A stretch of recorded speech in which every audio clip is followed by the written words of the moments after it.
L'épopée de Gilgamesh est l'œuvre littéraire la plus ancienne actuellement connue.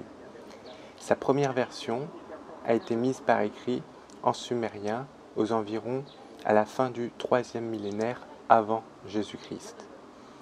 Mais nous n'en avons quasiment plus aucune trace, ou du moins plus beaucoup. Il existe une ancienne version qui date environ de 1750-1600 avant Jésus-Christ et qui est en akkadien, puis une version plus récente qui date d'environ 1000 avant Jésus-Christ, qu'on appelle aussi version ninivite. Cette œuvre a été diffusée dans tout le Proche-Orient, en Mésopotamie. Elle a été traduite dans plusieurs langues, dont le hittite et le hourite. On en a aussi retrouvé des traces un peu partout, notamment en Israël, à Megiddo. Donc c'était vraiment l'œuvre certainement la plus connue de tout ce Proche-Orient ancien. Le manuscrit le plus récent date de 250 avant Jésus-Christ, mais on a encore retrouvé le nom de Gilgamesh à Qumran, où il est cité comme un des géants. Il faut aussi préciser qu'il était encore connu vers 600 après Jésus-Christ, puisqu'il est cité par un évêque nestorien. Mais après on perd sa trace et on ne le redécouvre qu'à l'époque contemporaine, au moment où l'on découvre les tablettes lors des fouilles archéologiques et qu'on les déchiffre, puisque la plupart des tablettes sont écrites en akkadien, qui est en quelque sorte l'ancêtre, entre guillemets, des langues sémitiques. Alors, qui est Gilgamesh ? Historiquement, Gilgamesh était certainement un roi qui avait vécu aux alentours de 2600 avant Jésus-Christ. Mais dans l'épopée, il est considéré comme un personnage plus qu'humain, puisqu'il est 2 tiers divin et 1 tiers humain. Il est le fils de Lukalbanda, le roi d'Uruk, et d'une déesse nommée Ninsuna. L'épopée commence par nous expliquer qu'en tant que prince, il a le droit de cuissage sur tous les sujets de la ville.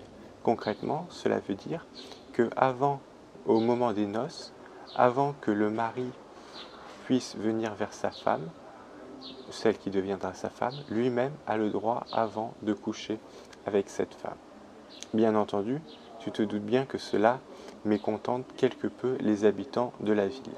Ceux-ci vont donc se plaindre auprès des dieux qui demandent à une déesse, Aruru, de créer un rival à Gilgamesh. Ce rival s'appelle Enkidu. Mais au départ, il vit avec les animaux, loin de la ville. Un jour, les habitants décident, pour le ramener vers eux, d'envoyer vers lui une courtisane. Celle-ci le séduit et ils couchent ensemble 6 jours et 7 nuits. Au bout de ce temps-là, quand il est rassasié, il décide Enkidu veut retourner vers les animaux, mais ceux-ci ne le reconnaissent plus comme un des leurs. La courtisane le ramène donc dans la ville d'Uruk. Au moment où Enkidu arrive en ville, il se trouve qu'il y a justement une noce et que Gilgamesh s'apprête à user de son droit de cuissage. C'est alors que Enkidu s'interpose et affronte Gilgamesh. Finalement, Gilgamesh doit renoncer à son projet, mais il devient ami avec Enkidu. Les deux compagnons ont donc ensuite toutes sortes d'aventures. Ils vont notamment affronter un certain Humbaba. Après l'avoir vaincu, Enkidu demande à Gilgamesh de l'achever, ce qui déplaît aux dieux puisque certains d'entre eux aimaient bien Humbaba. Puis, par la suite, Ishtar, une déesse, tombe amoureuse de Gilgamesh et demande à celui-ci de s'unir à elle. Mais il refuse car il sait que les amants précédents d'Ishtar ont très mal terminé. Ishtar, furieuse qu'on ait refusé ses avances, va donc voir les dieux pour les demander de punir la cité en envoyant un taureau céleste. Mais ce taureau est tué par Gilgamesh et Enkidu. Finalement, les dieux décrètent que Enkidu, à cause de son comportement, doit mourir prématurément. Gilgamesh va essayer de supplier les dieux de changer leur avis, mais il ne réussit pas et Enkidu meurt finalement d'une maladie. Très touché par cela, Gilgamesh décide alors de chercher un remède pour l'immortalité et il va donc aller à la rencontre de Utanapishtim. Utanapishtim habite à l'extrémité du monde connu. Gilgamesh se met donc en route, il voyage, il rencontre des hommes scorpions, puis une tavernière du nom de Siduri, et enfin un passeur, Urshanabi, qui lui permet de franchir la mer qui le sépare d'Utanapishtim. Il faut savoir que Utanapishtim est, avec sa femme, le seul survivant du déluge universel qui avait frappé le monde. En fait, c'est pour cela que l'on le surnomme le Noé sumérien.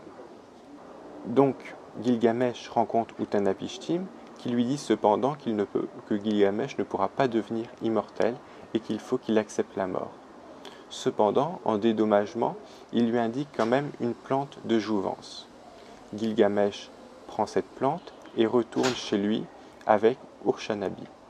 Seulement, sur le chemin, un serpent dérobe la plante. Et le récit s'achève au moment où Urshanabi et Gilgamesh arrivent à Uruk, la cité de départ. Voilà donc à peu près le résumé de cette épopée de Gilgamesh, qui est le plus ancien texte, la plus ancienne œuvre littéraire que nous possédons. Il faut cependant savoir qu'on estime qu'elle fait à peu près 3000 vers, mais que nous n'en avons que les 2/3. Mais régulièrement, grâce aux fouilles archéologiques, nous arrivons à découvrir de nouvelles tablettes qui permettent petit à petit de combler les trous. Plusieurs de ces passages font écho à des textes bibliques. Il y a le fameux déluge universel, mais il y a aussi certaines paroles, par exemple d'Ishtar, qui peuvent se rapprocher du Cantique des Cantiques. Mais j'en parlerai dans d'autres vidéos. C'est donc à peu près tout pour aujourd'hui. Si tu as des questions ou des remarques, n'hésite pas à me laisser un commentaire. Et moi je te dis à bientôt.